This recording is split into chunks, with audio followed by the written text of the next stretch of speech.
C'est en fin d'après-midi que s'est tenue la cérémonie de prestation de serment. Nos reporters sont à pied d'œuvre pour vous montrer le reportage complet de la cérémonie.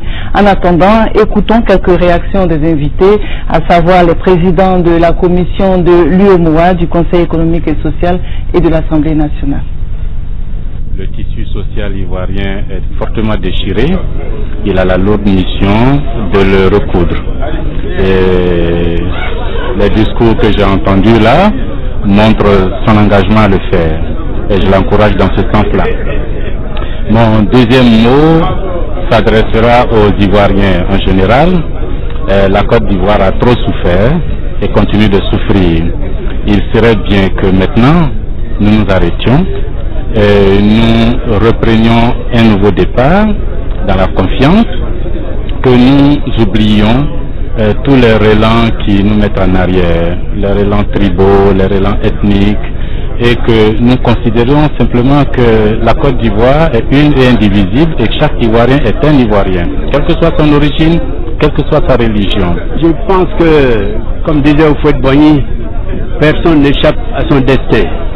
On peut dire aussi des États qu'aucun État n'échappe à son destin. Je considère que nous avons vécu un moment difficile.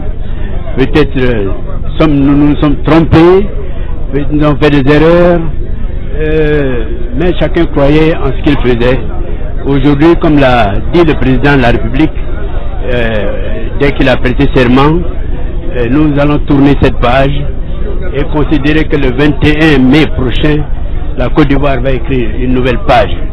La page qui fera de notre pays l'étoile qu'il a toujours été dans cette Afrique de l'Ouest dont nous souhaitons le développement.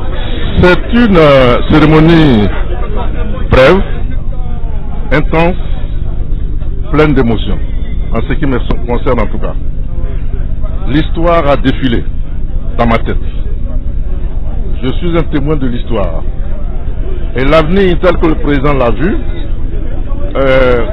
cadre parfaitement avec ce que doit dire un homme responsable, un homme d'État, qui prend fonction dans des conditions tellement difficiles et qui, d'entrée de jeu, a la force de dire tournons la page, maintenant regardons vers l'avenir.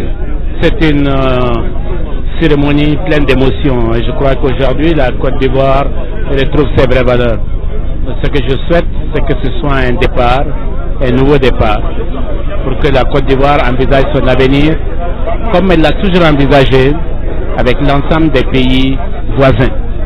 Je m'occupe d'intégration et l'intégration à l'UEMOA n'est pas envisageable sans la solidarité, n'est pas envisageable sans la Côte d'Ivoire. Aujourd'hui, je me félicite de ce tournant, je me félicite de dépasser ce qui est arrivé depuis ces quelques mois.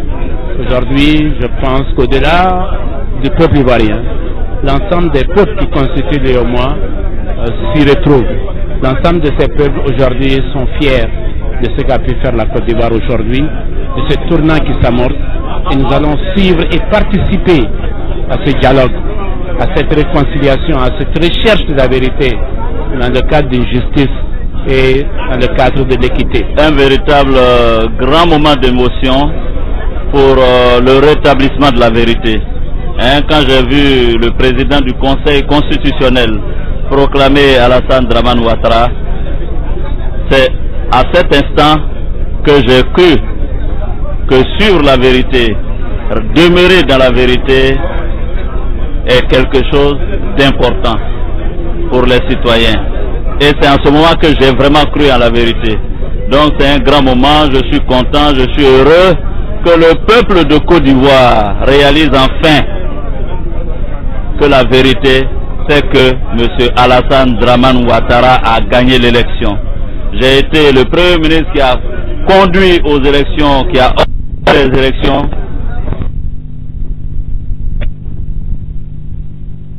Nous avons pris notre